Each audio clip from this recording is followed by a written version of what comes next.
am so glad to be back for my second Bitcoin conference.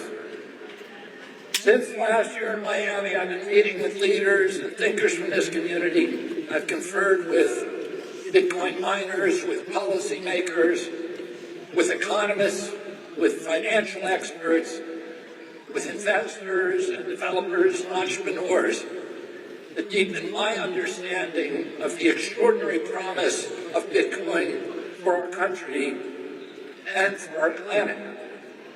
After all I've learned, I intend, as President of the United States, to sign an executive order day one, directing the Department of Justice and the U.S. Marshals to transfer the approximately 200,000 Bitcoin held by the U.S. government to the United States Treasury, where it will be held as a strategic asset.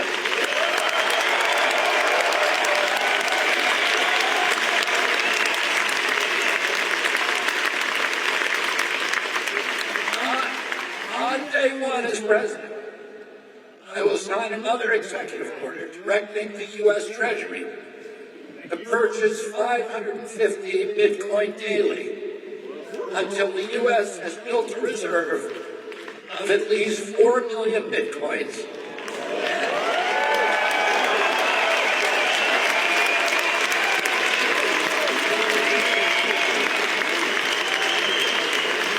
And a position of dominance that no other country will be able to usurp.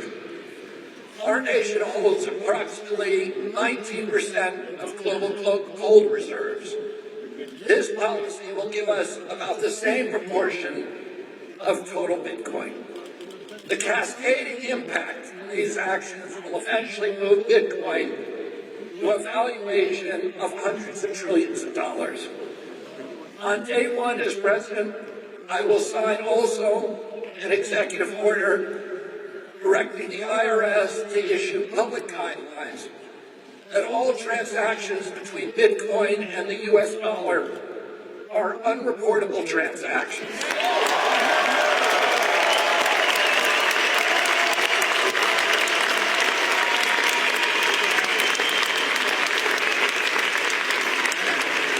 And by extension, non-taxable.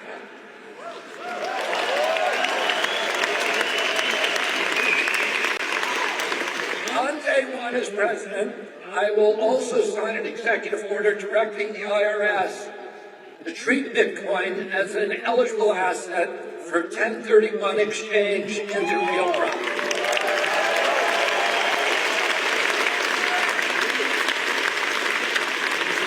Now, I want to say a couple of words, observations about the Bitcoin community, which I consider myself part of.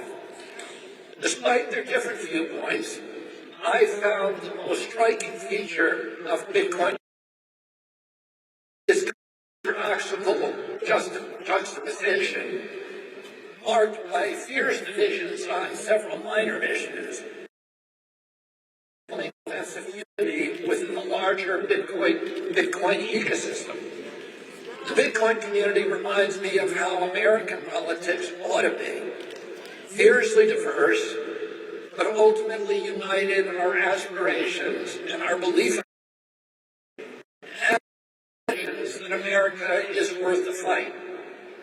And in the end, we all come back together, united in our belief that Bitcoin is a technology for freedom, for optimism, for independence, for democracy and transparency. It is the currency of hope. It is the perfect currency.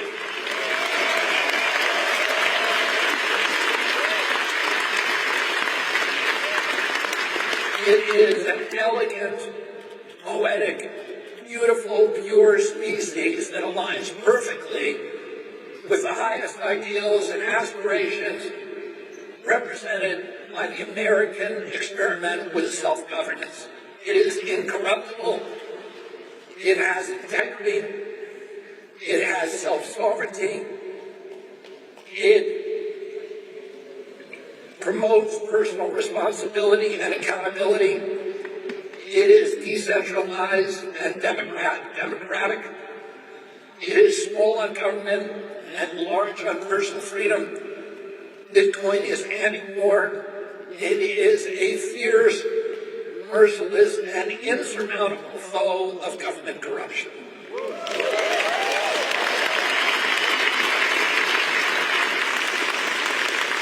Now, many of you know my own introduction to Bitcoin, my own conversion. I knew from my children about Bitcoin that it was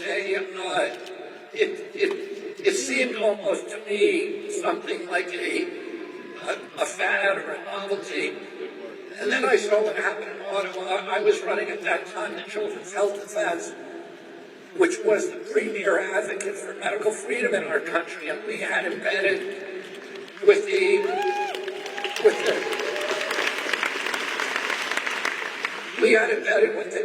striking truckers in Canada, a reporter for our newsletter, and she was traveling with the truckers from Alberta all the way to Ottawa. And the truckers are very diverse in Canada. They're Asian, they're black, they're white.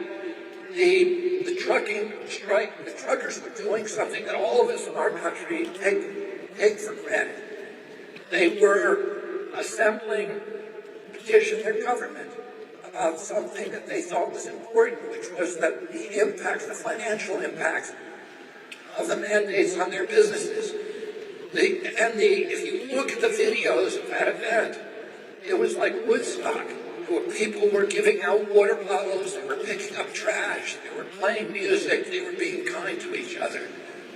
But it was portrayed by the Canadian government as a right-wing, extremist, violent terror organization. And the government began using facial recognition systems and other forms of surveillance to learn the identity of the truckers, looking at their license plates, etc. And then it froze their bank accounts. And it froze their $12 million PayPal account. And when Canada did that, it occurred that the premier template of democracy in the world besides the United States, it occurred to me immediately that transactional freedom was as important as freedom of expression in the First Amendment.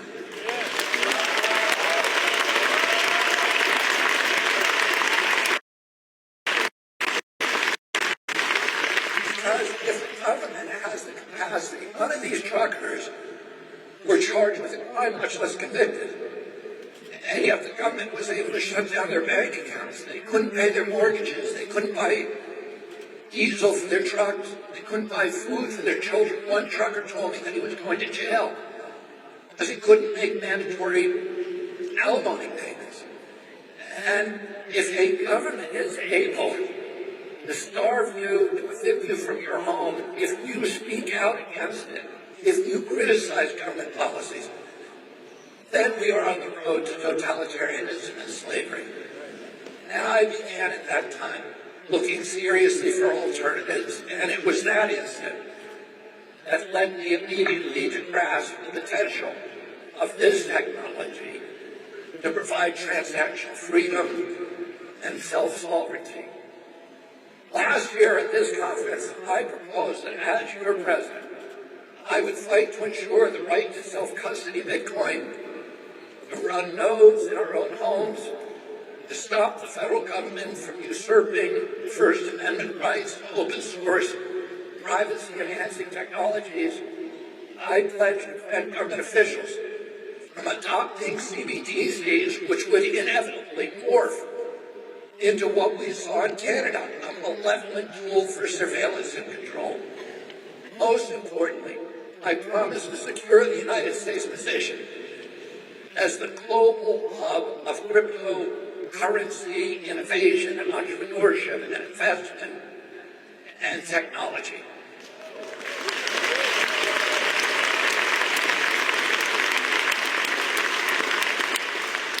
As a lifelong environmentalist, I embrace Bitcoin as a mechanism for incentivizing greater investment in green and renewable energy production. After the time I spent with Bitcoiners last year, I left this Miami conference so enthralled with optimism and excitement about Bitcoin and its potential to eliminate the national debt as a hedge against inflation, its promise to guarantee personal freedom to restore the American middle class, to end government corruption, to defund the war machine, and to protect our environment. And I happened just before that Miami convention, I got a big check from the fees from winning the Monsanto case. And I took most of that check, which represented the largest portion of my personal wealth, and I invested it all in Bitcoin.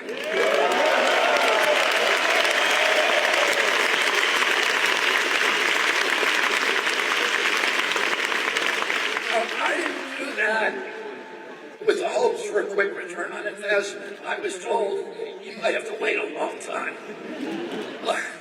And you might have to have a lot of anxiety and angina. So I was prepared for that. But if that had been my sole motive, by the way, I would not have been disappointed. Because I got in it with good timing. But over the past year, I've gone even further down the rabbit hole. Let me put it, the orange rabbit hole. I'm convinced now more than ever that we have to work together to put all these proposals into action immediately.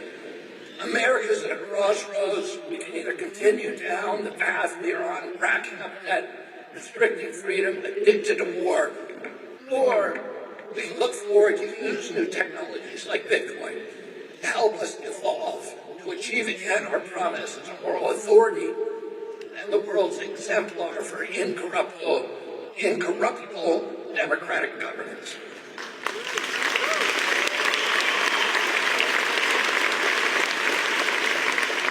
Now, I'm very happy to learn I'm not the only one talking about Bitcoin in this year's election. Nothing could make me more joyful than to see other political leaders now jumping on the Bitcoin bandwagon. I've had over a year's head start to study, to understand, to articulate the potential of Bitcoin. And my goal as the first Bitcoin president will be to enact policies that will make America the world's greatest representative for Bitcoin and a proponent of its democratic values. I grew up assuming that America would always maintain its status as the world leader, the leader of the free world. But ever since the collapse of the Soviet Union in 1993, we've paradoxically been moving in a declining spiral away from that role. Hubris, military adventurism, and corruption have put America's political and economic power in precipitous decline. Our dollar is rapidly losing its reserve currency status because we've weaponized it against other countries. When we disagree with the policies of another country, we kick them off the SWIFT system and we debag them. As a predictable result of that strategy, the BRICS nations are now in the process of de-dollarizing by getting off the petrodollar. They realize that trading their commodities and other hard resources for money that is printed out of thin air is a losing proposition. This trend will likely accelerate until we make the tough transition toward backing our debt obligations with hard assets again.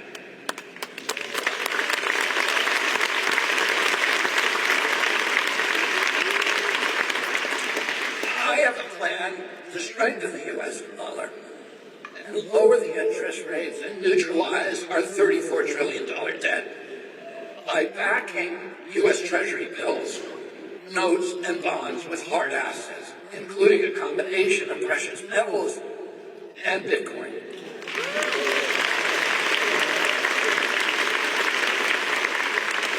Backing U.S. debt obligations by collateralizing them with hard assets not only restores strength to the dollar, it reins in inflation, and it will usher in a new era of American financial stability, prosperity, and peace world needs to believe that we have safely handcuffed our government and its ability to create money out of thin air with no proof of work.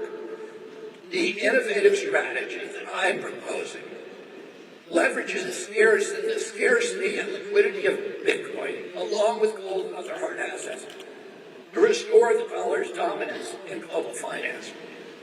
The world will rush to adopt an American-backed, decentralized currency that cannot be confiscated by governments, that can be traded and transacted on cell phones at the speed of light across every global border with no banking fees or other transactional friction.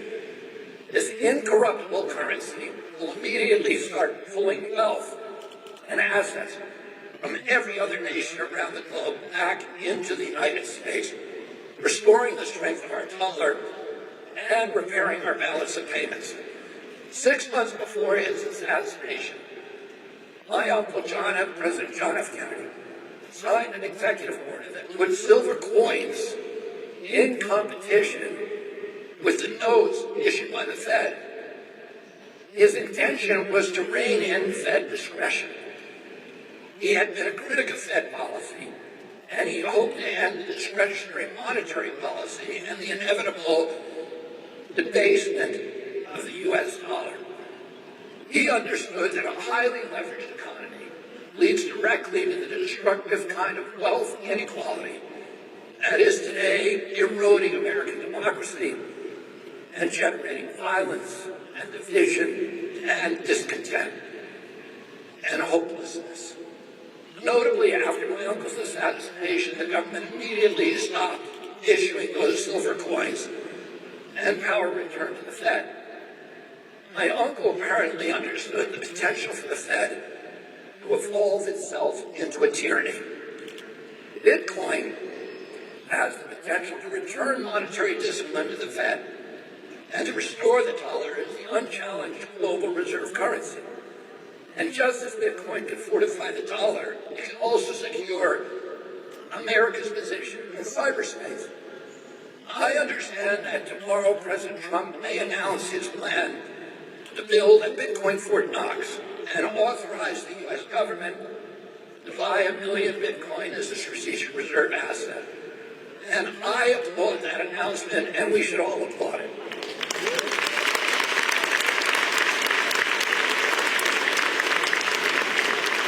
I hope that President Trump's commitment to Bitcoin is more than political expediency. The most cynical political reason for endorsing Bitcoin is to excite the 60 million Bitcoin American holders by policies that make the number go up. But it's my hope that President Trump and the DNC nominee, whoever he or she may be, will develop a deeper understanding of the earth-shaking reasons to ensure that Bitcoin has a strategic reserve in the U.S. Treasury. The most compelling of those reasons is laid out in U.S.-based former major Jason Lowery's MIT thesis entitled Software.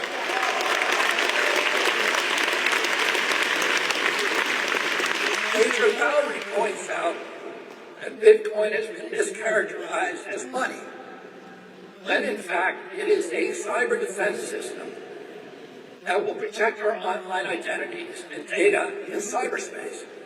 Just as we have an Air Force to protect our skies and a Navy to protect our seas, Bitcoin can protect us against potential cyber attacks. It is a cyber defense weapon and a classic example of unrecognized use. Here's an analogous example. The Chinese invented gunpowder, and then they used it as medicine for 200 years before other countries recognized that it was the most potent tool for power protection. Today, the popularly assumed use of Bitcoin is money.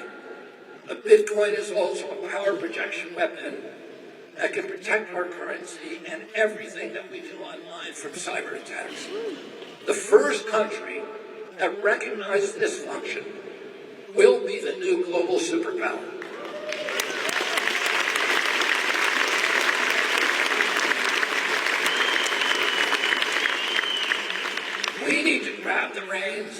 harness Bitcoin's full potential if we want to regain and consolidate our title as leader of the free world. Based on public information, the USA currently owns 204,000 Bitcoins, the fifth largest Bitcoin wallet in the world. Adding Bitcoin to that reserve will help secure the future of the United States for the next 250 years. One of my first hires in the Kennedy administration would be Major Lowry as my top advisor.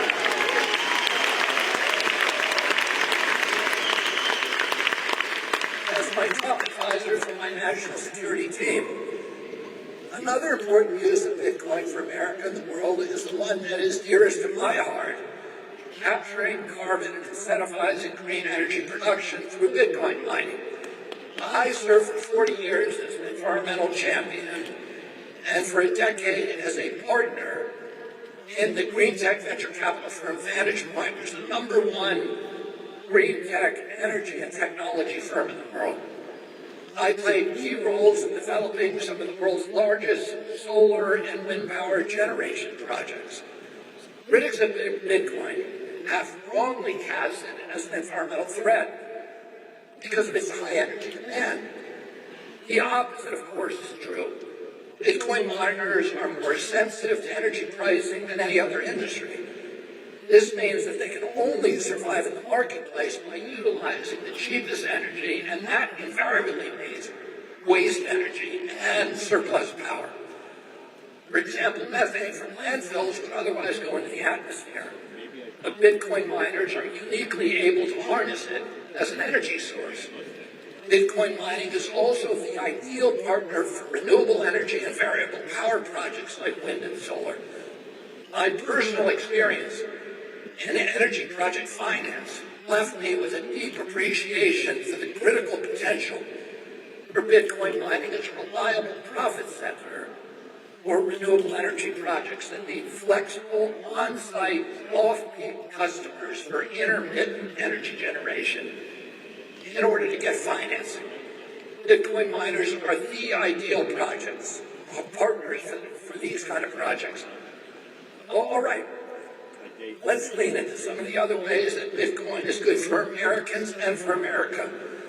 President Nixon took us off the gold standard in 1971 to finance the Vietnam War.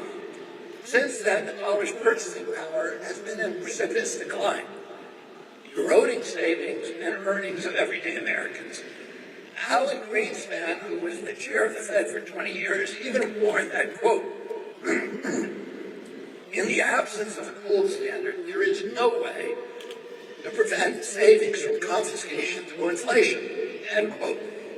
Inflation, as we all know, is theft.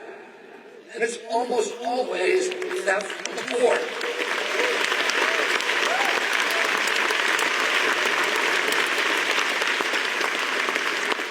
The Fed has engineered an uber-efficient money printing machine to perpetrate the systematic robbery that has gutted the American middle class and decimated America's working poor. The obscene money printing has drained our citizens of their purchasing power with a hidden tax of inflation. And it was the Trump and Biden administration's reckless embrace of money printing that have pushed the middle class over the tipping point now. American households are now buckling under the strain. Let's look at it simply. If you had $1,000 6 years ago, that $1,000 has a value of $520 today in terms of its capacity to purchase goods and services. Mortgages have doubled in 4 years.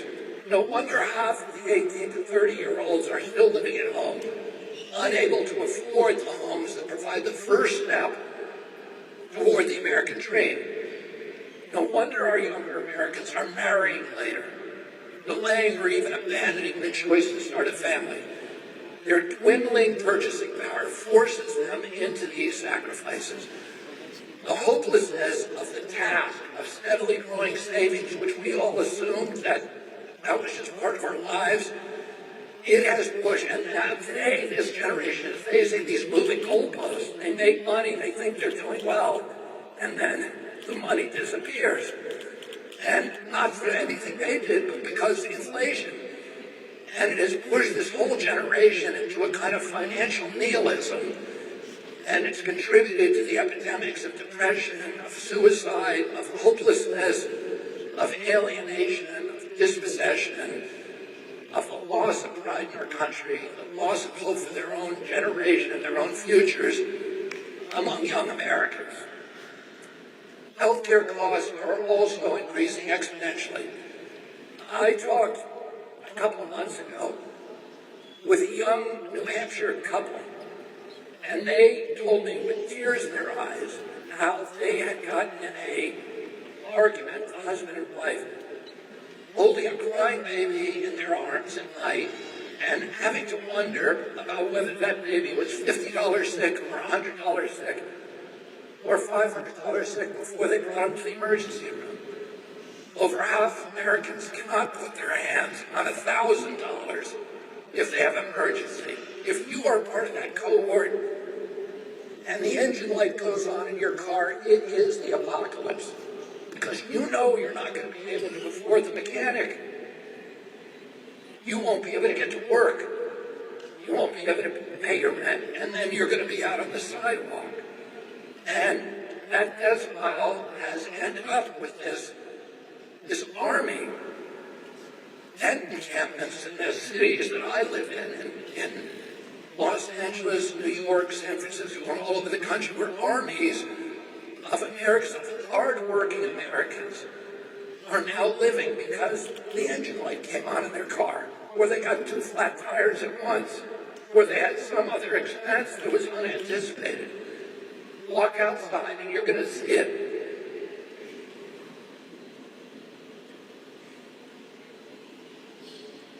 Time and again I'm hearing from elderly Americans about how they cut their prescription pills in two to make them last at the end of the week. They're choosing between gasoline and home heating oil and food. So many mothers have told me that they're downgrading ingredients to get out the grocery store checkout line. Americans today are being forced to make these gut-wrenching decisions because our money is broken. For the beleaguered American middle class,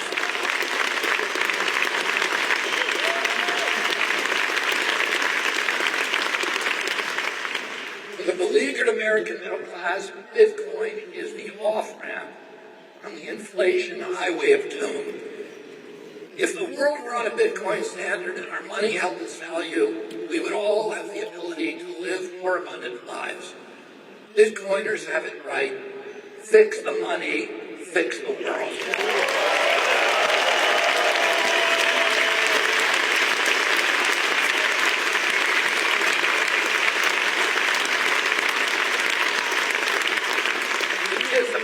Trying our dollars to hard assets like Bitcoin will also finally break our addiction to forever wars. Fiat currency was invented to fund war.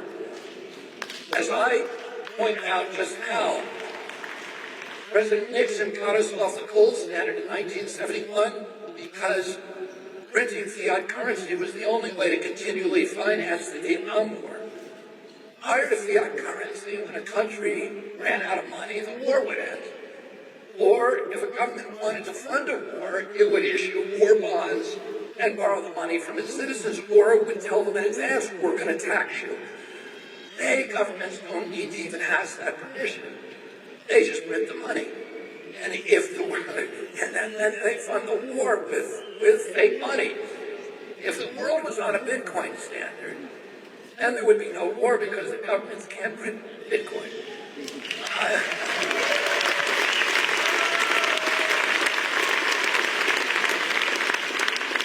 I'm a proponent of Bitcoin because it can defund the military-industrial complex.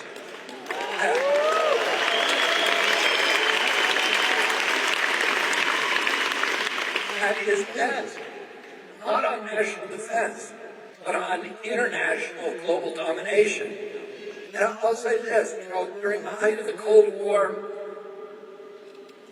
the military budget was about $500 billion in 2024 dollars. Today it's double that. Why do we need twice the money that we needed during the height of the Cold War? Well, we need it because it has nothing to do with national defense. It has to do with global hegemony and international domination that is actually counterproductive. It's bankrupting us all.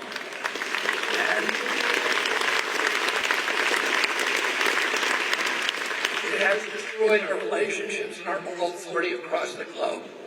So let me say it again. If governments couldn't print money with a couple of keystrokes on a computer, they wouldn't be able to fund wars that never end. Again, fix money, fix the world.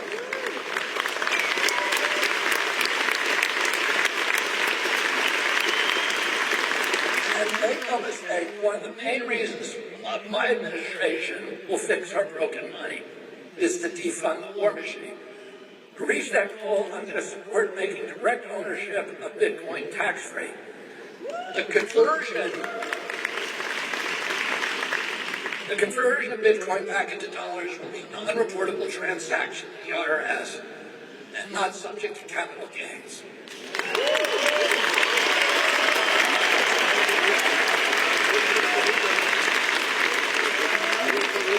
We have to remember that the Fourth Amendment guarantees the right to privacy. As a constitutionalist, I'm an adamant defender of our right to financial and transactional privacy. When U.S. citizens are required to report every Bitcoin transaction to the IRS, the government knows everything that we are doing with our money. Governments have no business knowing your business.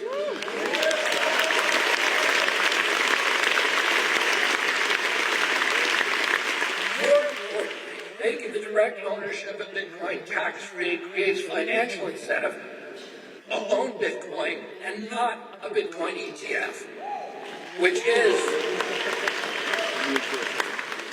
a security and therefore subject to capital gains.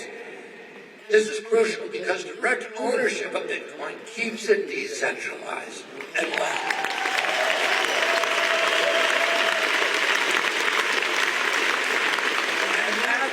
And that is the only way to prevent BlackRock and other global asset managers from having undue influence over the Bitcoin network, over its forks, and over its upgrades.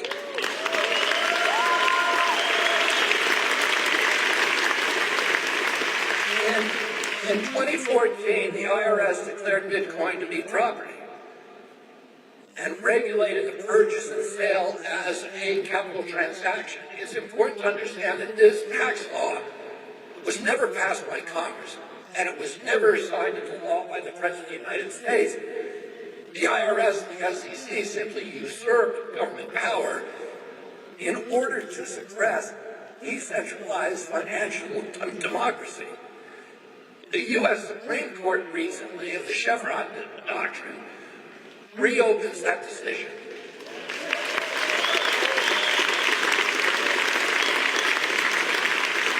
And that decision has allowed freedom-fighting Bitcoiners to challenge the constitutionality of taxing Bitcoin for the 2024 year. I'm telling you today that I will never, ever sign a law that taxes direct ownership of Bitcoin.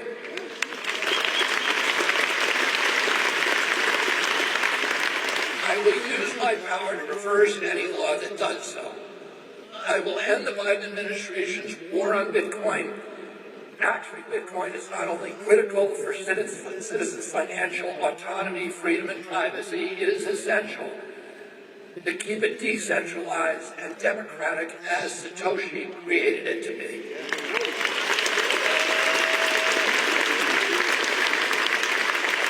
Finally, Bitcoin guarantees property rights. With freely transacted Bitcoin, no government will be able to confiscate or tax your wealth at the border. This is another example of Bitcoin's potency as a weapon against totalitarianism.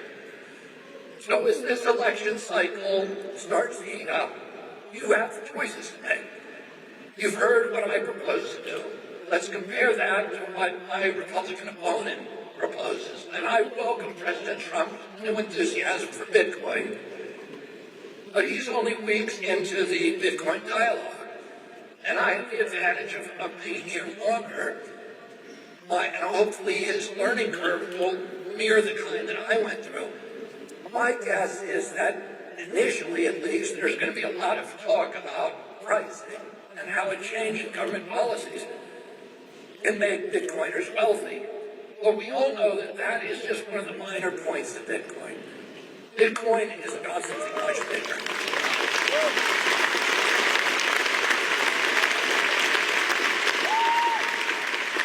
Bitcoin is about our souls. It's about our values. The price go up feature is the least of all of its attributes. President Trump has a long way to go to explain how his personal values align with those of Bitcoiners.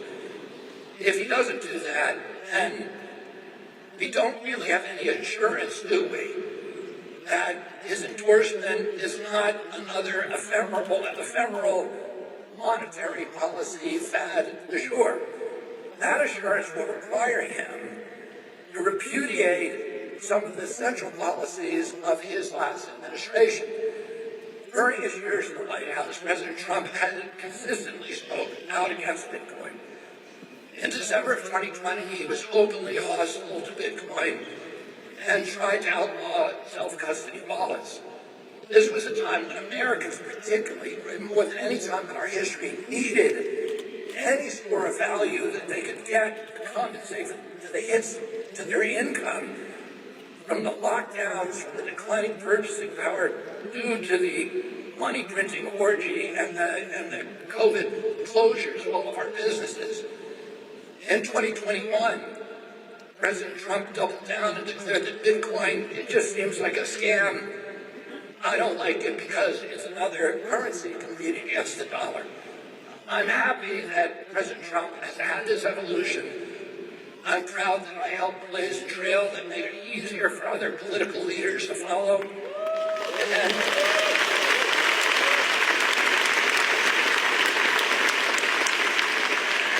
And I'm grateful for the 50 or 60 million Bitcoiners like Michael Saylor, who were there before me and helped me understand the nation-saving potential of Bitcoin. Every Bitcoiner I know shares my own yearning for freedom, for my skepticism toward official orthodoxies and pronouncements, and an inclination for critical thinking that I most admire. During COVID, neither President Trump nor President Biden protected our constitutional rights. They both restricted our right to assemble, to worship. They closed our churches, no funeral for grandma, no weddings. They closed our businesses without due process or just compensation in violation of the Fifth Amendment. They ended the Seventh Amendment right to jury trials. They assaulted the Fourth Amendment prohibition against warrantless searches and seizures, and also both these administrations allowed the FBI and the spy agencies to suppress our rights to free speech by working with social media companies to deplatform people who criticize government policies. I hope that President Trump's change of heart in Bitcoin is evidence of a newfound and deep-seated commitment to personal freedoms, to our Constitution, to our Bill of Rights. Will President Trump fight for Bitcoin if he's elected? I wish he had mentioned Bitcoin in the RNC speech last week. I'm disappointed.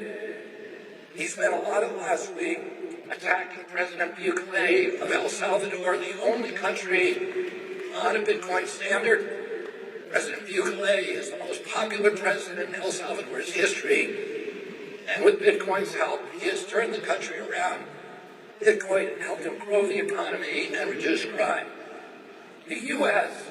should want to take a page from President Bukele's playbook and learn some of the lessons that he had to teach us about Bitcoin.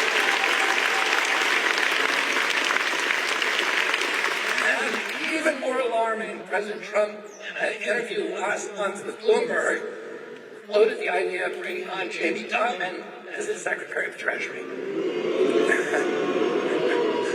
I'm grateful that President Trump yesterday walked back that comment, but I'm not sure how he could ever consider bringing on one of the biggest long-time critics of Bitcoin and the world's ultimate advocate for centralized control, if he truly is committed in his soul to the freedom and decentralization that we all are committed to. Those choices don't match the spiritual alignment of Bitcoin. Bitcoin represents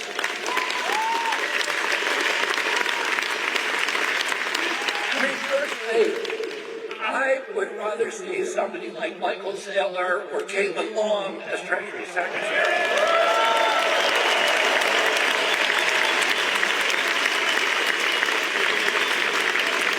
They are brilliant. They are encyclopedic. They're forward-thinking. They deeply love our country. And they represent the ideals of decentralization and economic democracy. Finally, President Trump has had 4 years to pardon Russ Ulbricht and Julian Assange and Edward Snowden. And he didn't do it. And we need to ask ourselves why. I've already looked into those cases, and I plan on pardoning them all on day one.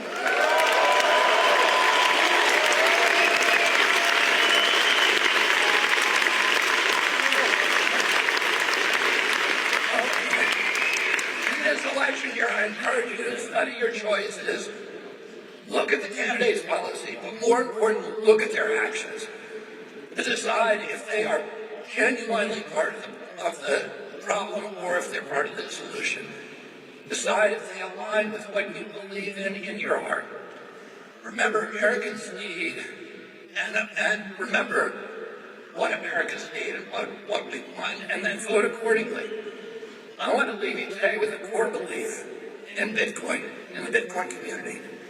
Bitcoin is the currency of freedom, the currency of liberty, the currency of hope. It restores self-sovereignty back to the individual, which is the whole purpose of American democracy. It gives us digital property rights, which is the core of our democracy. And it provides a store of value that will allow middle-class Americans to live in abundance again. I want to be the president who can bring back hope, and I'm grateful to be part of your Bitcoin community. In fact, I don't think of myself as red, I don't think of myself as blue, and I don't even think of myself as purple. Those are the colors of the political parties. Instead, I think of myself as orange.